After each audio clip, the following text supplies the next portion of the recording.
Hi friends, அனைவருக்கும் வணக்கம். நாம் இன்னைக்கு எலும்பை பலப்படுத்தும் கால்சியம் சத்து அதிக அளவு நிறைந்த ராகி மால்ட் எப்படி செய்யலான்னு பார்க்கலாங்க.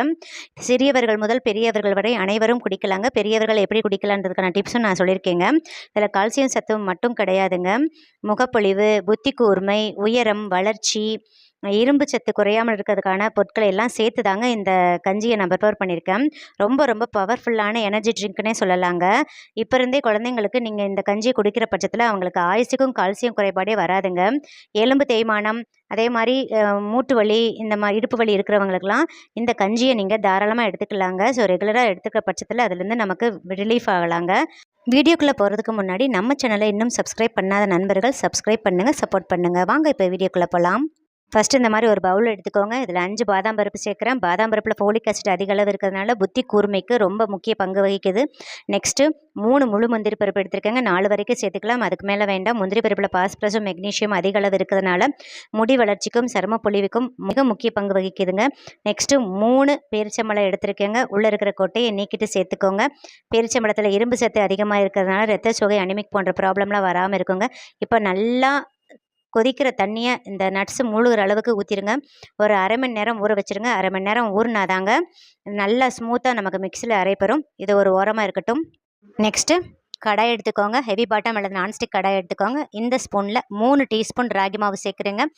3 டீஸ்பூன் சேர்த்திங்கன்னா 3 பேர் தாராளமாக குடிக்கலாங்க. ஏன்னா ராகி மாவு அதிக அளவு உபரி காணும். உங்கள் ஃபேமிலிக்கு தகுந்த மாதிரி நீங்கள் சேர்த்துக்கோங்க. நான் இன்றைக்கி கடையில் வாங்கின ராகி மாவு தாங்க சேர்த்துருக்கேன்.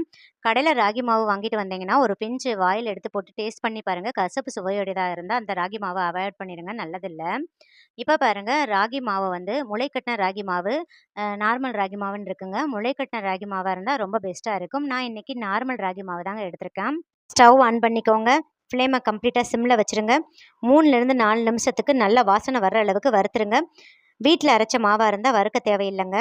இந்த மாதிரி ராகி மாவை வறுத்து செய்கிற பட்சத்தில் அந்த ராகி மாவுக்கே உரிய பச்சை ஸ்மெல்லாம் போயிருங்க. அதுவும் இல்லாமல் வறுத்த ராகி மாவு சீக்கிரம் வெந்துருங்க. ராகி மாவை சரியாக வேக வைக்காமல் நம்ம சாப்பிட்டோம்னா வயிற்றுப்போக்கு, வயிற்று வலி, டைஜஷன் ப்ராப்ளம் போன்ற உடல் உபாதைகள்லாம் வருங்க. ஸோ அதனால் 4லேருந்து 5 நிமிஷத்துக்கு நல்லா வாசனை வர அளவுக்கு வறுத்துருங்க. இப்போ பாருங்கள், நல்ல வாசனை வந்துருச்சு. பதம் எப்படி பார்க்கணும்னா, இப்போ இந்த மாவை நீங்கள் கையில் தொட்டிங்கன்னா அந்த சூடு வந்து நல்லா சுருன்னு ஏறணுங்க கையில். இதுதான் கரெக்டான பதம். இப்போ நம்ம ஒரு பவுலுக்கு ட்ரான்ஸ்ஃபர் பண்ணிடலாம். பாருங்கள், இப்போ இந்த மாவு ஆறணும்னு அவசியம் இல்லைங்க. இப்போ உடனே நம்ம 1/4 கிளாஸ் பச்சை தண்ணி ஊற்றிட்டு நல்லா வீடியோவில் காமிக்கிற மாதிரி கொஞ்சம் கூட கட்டி இல்லாமல் நல்லா ஸ்மூத்தாக மிக்ஸ் பண்ணி கொடுத்துருங்க. இந்த மாதிரி நம்ம மிக்ஸ் பண்ணி செய்கிறதுனால கட்டியே இல்லாமல் ஈஸியாக கஞ்சி ப்ரிப்பேர் பண்ணிடலாங்க. நான் இன்றைக்கி கொஞ்சமான மாவு எடுத்து வறுத்து உடனே செய்கிறேங்க. நீங்கள் அதிக அளவு மாவு எடுத்து வறுத்து நல்லா ஆற வச்சு ஒரு ஏர்டைட் கண்டெய்னரில் க்ளோஸ் பண்ணி வச்சுக்கிட்டிங்கன்னா எப்போ கஞ்சி ப்ரிப்பேர் பண்ணணுன்னாலும் ஈஸியாக ப்ரிப்பேர் பண்ணிடலாங்க. இதை வறுத்து அதுக்கப்புறம் கஞ்சி ப்ரிப்பேர் பண்ணணும்னு அவசியம் இல்லைங்க. இப்போ இந்த பேஸ்ட்டை நம்ம ஒரு ஓரமாக வச்சிடலாங்க. நெக்ஸ்ட்டு ஒரு மிக்ஸி ஜார் எடுத்துக்கோங்க. நாம் எடுத்து வச்சுருந்த பேரிச்சம்பழம், முந்திரி பருப்பு, அதே மாதிரி பாதாம் பருப்போட தோலெல்லாம் நீக்கிட்டு இதில் சேர்த்து விட்டுடலாங்க. கொஞ்சமாக 1/4 கிளாஸ் பால் ஊற்றிட்டு இதை நம்ம ஸ்மூத் பேஸ்ட்டாக அரைச்சிட்டு வந்துடலாங்க. ஏன்னா நம்ம கஞ்சி ப்ரிப்பேர் பண்ணுறதுக்கு முன்னாடி இந்த பேஸ்ட்டை அரைச்சி வச்சுக்கணும். ஏன்னா கஞ்சி ப்ரிப்பேர் பண்ணுறப்ப கைவிடாமல் கிண்டிக்கிட்டே இருக்கணும்.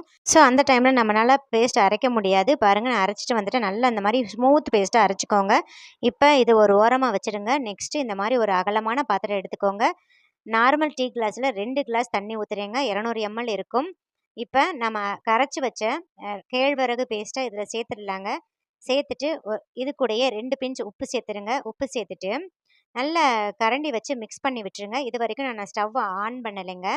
இந்த மாதிரி மிக்ஸ் பண்ணிவிட்டு அதுக்கப்புறம் நம்ம கஞ்சி ப்ரிப்பேர் பண்ணுறச்ச கட்டிகளே இல்லாமல் நம்மளால் ஸ்மூத்தாக கஞ்சி ப்ரிப்பேர் பண்ணிடலாங்க. ஸோ இந்த டிப்ஸை ஃபாலோ பண்ணுங்கள். இப்போ ஸ்டவ் ஆன் பண்ணிவிட்டு ஃப்ளேமை மீடியமில் வச்சுருங்க. மீடியமில் வச்சுட்டு இந்த மாதிரி கரண்டி வச்சுட்டு கைவிடாமல் மிக்ஸ் பண்ணிக்கிட்டே இருங்க. இந்த மாதிரி கைவிடாமல் மிக்ஸ் பண்ணிகிட்டே இருக்கணுங்க, இல்லாட்டி அடிப்பிடிச்சிடும்.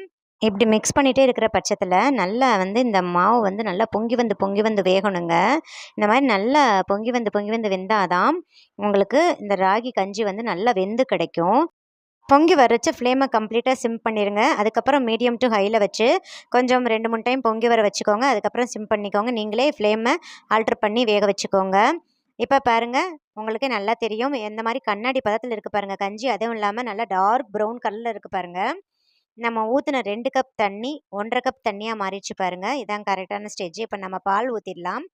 பால் சேர்க்குறதுக்கு முன்னாடி வெயிட் லாஸ் பண்ணணும்னு நினைக்கிறவங்க இதுலேருந்து 1 கப் கஞ்சியை தனியாக எடுத்து வச்சுட்டு மோரை ஊற்றி நல்லா கலக்கிட்டு ஆற வச்சுட்டு மோர் ஊற்றி கலக்கி குடிச்சு பாருங்க. டெய்லி குடிச்சிட்டு வர கடகடன்னு நல்லா வெயிட் லாஸ் ஆகுங்க. இப்போ ஃப்ளேமை கம்ப்ளீட்டாக சிம்மில் வச்சுருங்க. 100 ml காய்ச்சி ஆற வச்சுன்னா பால் சேர்க்குறேங்க. நார்மல் டீ கிளாஸில் தான் 1 கிளாஸ் சேர்க்குறேன். இப்போ ஃப்ளேமை மீடியமில் வச்சுட்டு அந்த பாலும் அந்த கஞ்சியும் நல்லா ஒரு சேர மிக்ஸ் ஆகி வர அளவுக்கு இந்த மாதிரி கரண்டி வச்சு நல்லா 2 நிமிஷத்துக்கு நல்லா மிக்ஸ் பண்ணி கொடுத்துருங்க. இப்போ நம்ம பேஸ்ட்டு சேர்த்துடலாம். அதுக்கு முன்னாடி முதுகு வலி, மூட்டு வலி, எலும்பு தேய்மானம் இருக்கிற பெரியவங்கள்லாம் இதிலிருந்து 1 கிளாஸ் கஞ்சியை தனியாக எடுத்து வச்சுக்கிட்டு நாட்டு சக்கரை சேர்த்து குடிச்சுக்கலாங்க. இந்த மாதிரி பால் சேர்த்து நீங்கள் இந்த கஞ்சி எடுக்கிற பட்சத்தில் பாலில் இருக்கிற கால்சியமும் அந்த ராகியில் இருக்கிற கால்சியமும் சேர்ந்து உங்களுக்கு முழு சத்தாக கிடைக்குங்க. அப்போ தான் அந்த முதுகு வலி, மூட்டு வலியிலிருந்துலாம் நிவாரணம் கிடைக்கும். ரெகுலராக குடிச்சிக்கிட்டே வாங்க. இப்போ நம்ம பேஸ்ட்டு சேர்த்துடலாம். பேஸ்ட்டு சேர்க்குறச்ச ஃப்ளேமை கம்ப்ளீட்டாக சிம்மில் வச்சுருங்க. சிம்மில் வச்சுட்டு இப்போ பேஸ்ட்டு சேர்த்துட்டு இது கூடயே 2 டேபிள் ஸ்பூன் நாட்டு சக்கரை சேர்க்குறேங்க. நீங்கள் நாட்டு சக்கரை பதில் பனை வெல்லம் அல்லது பனங்கருப்பட்டி நல்லா தட்டிட்டு சேர்த்துக்கலாங்க. இது கூடயே நான் 1/4 டீஸ்பூன் சுக்குப்பொடி சேர்க்குறேங்க. சுக்குலாம் மறக்காமல் சேர்த்துக்கோங்க. ஏன்னா இந்த வாயு தொல்லை, டைஜஷன் ப்ராப்ளம்லாம் வராமல் இருக்கும். சுக்குக்கு மிஞ்சின மருந்து இல்லைன்னு சொல்லுவாங்க. நெக்ஸ்ட்டு 2 பிஞ்ச் ஏலக்காய் தூள் சேர்த்துக்கோங்க. ஃப்ளேவருக்காக சேர்க்குறேன். இப்போ நல்லா மிக்ஸ் பண்ணி கொடுத்துருங்க. ஒரு நிமிஷத்துக்கு நல்லா மிக்ஸ் பண்ணிடுங்க. ஸ்டவ் ஆஃப் பண்ணிடுங்க. அவ்வளோதாங்க, நம்மளோட ராகி மால்ட் ரெடி ஆயிடுச்சுங்க. பாருங்கள் ஃப்ரெண்ட்ஸ், ஃபைனாக நம்மளோட எனர்ஜெட்டிக்கான ராகி மால்ட் ரெடி ஆயிடுச்சு. இந்த அளவுக்கு ராகி கஞ்சி கொஞ்சம் லிக்யூடாக தாங்க இருக்கணும். ரொம்ப ஸ்மூத்தி மாதிரி எடுத்துக்கக்கூடாது. மிதமான சூட்டில் இருக்கும் போதே குடிச்சிருங்க. பாருங்கள், நான் இன்றைக்கி எடுத்த 3 டீஸ்பூனுக்கு நார்மல் டீ கிளாஸில் 3 பேர் தாராளமாக குடிக்கிற அளவுக்கு ராகி மால்ட் கிடச்சிருக்குங்க. ஸோ அதனால தான் சொன்னேன், ராகி அதிகளவு உபரி காணும். ஸோ உங்கள் ஃபேமிலிக்கு தகுந்த மாதிரி நீங்கள் அளவாக பார்த்து எடுத்துக்கோங்க. இந்த ட்ரிங்க்கை குழந்தைங்களுக்கு காலையில் அல்லது ஈவினிங் ஸ்கூல் விட்டு வரும்போது கொடுக்குற பட்சத்தில் ரொம்ப ரொம்ப எனர்ஜெட்டிக்காக ஃபீல் பண்ணுவாங்க. ரொம்ப பிரிஸ்காக இருப்பாங்கங்க. ஐஸ்க்கும் அவங்களுக்கு கால்சியம் குறைபாடு வராது. காலேஜ் கோயிங் ஸ்டூடெண்ட்ஸும் தாராளமாக இதை எடுத்துக்கலாம். வெயிட் கெயின் பண்ணணும்னு நினைக்கிறவங்களும் இந்த ட்ரிங்க்கை தாராளமாக எடுத்துக்கலாங்க. இந்த வீடியோ பிடிச்சிருந்தா லைக், ஷேர், கமெண்ட் பண்ணுங்கள். மறக்காமல் சப்ஸ்கிரைப் பண்ணுங்கள். பக்கத்தில் இருக்கிற பெல் ஐக்கானையும் கிளிக் பண்ண மறந்துடாதீங்க. அப்போ தான் நான் டெய்லி அப்லோட் பண்ணுற புத்தம்புது வீடியோக்கள் உங்களுக்கு உடனுக்குடன் நோட்டிஃபிகேஷனாக வந்து சேரும். தேங்க்யூ. தேங்க்ஸ் ஃபார் வாட்சிங். சுவை அறிந்திட சுவைத்து பாருங்கள்.